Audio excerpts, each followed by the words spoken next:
el sismo nos enseñó a llorar y a compartir cosas juntos. Se habló de 5,000 muertos, hubo más de 20,000.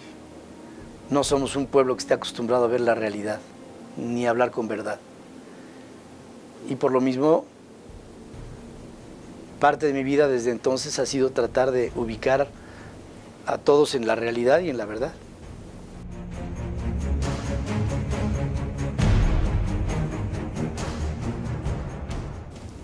Me aventé a ser comunicador bajo el principio de que nada en la vida es imposible, y yo siempre he tenido la sensación y la percepción de que debo de seguir con mi sueño de llegar a lograr que en mi país haya una libertad plena.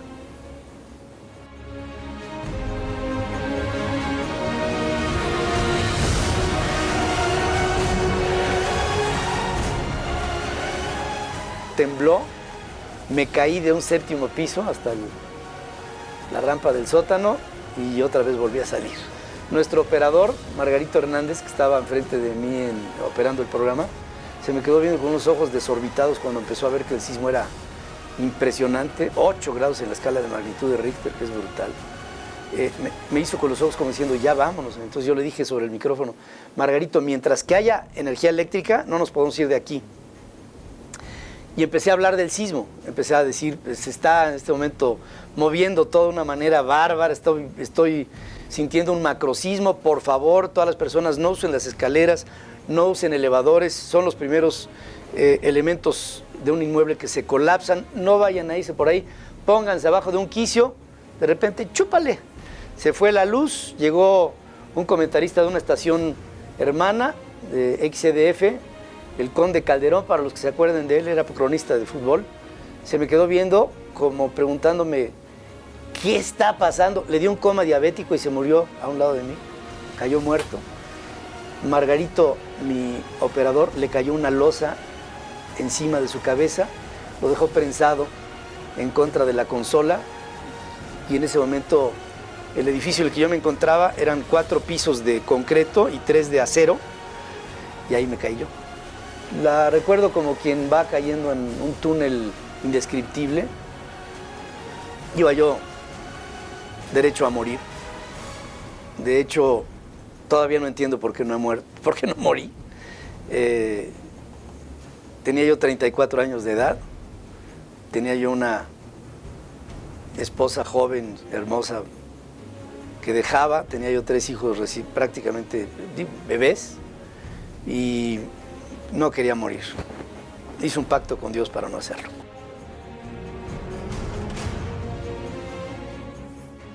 Empecé a sentirme sepultado entre los escombros, no inconsciente, aturdido, y de una manera desesperada empecé a buscar una salida. Me sentía yo totalmente a oscuras. Me va a tocar morir sepultado, abandonado y agonizante hasta morir. Ese fue mi pensamiento cuando estaba yo ahí. Después empecé a escarbar como pude, me rompí las manos, me las acabaron gangrenadas. Yo creo que asomé la cabeza porque de ahí me jalaron, me pararon con toda la columna rota y me hicieron caminar. Los médicos todavía no creen que caminé después de que me sacaron de los escombros.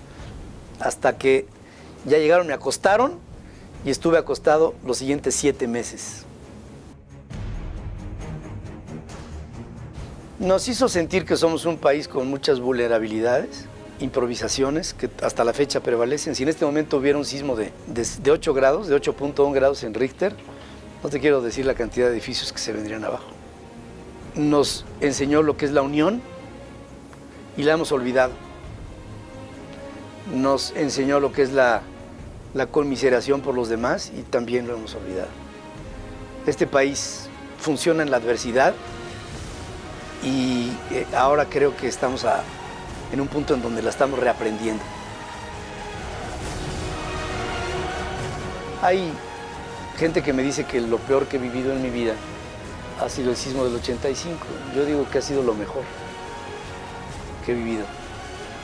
Y las adversidades, lo que más he enfrentado es lo que más me ha fortalecido.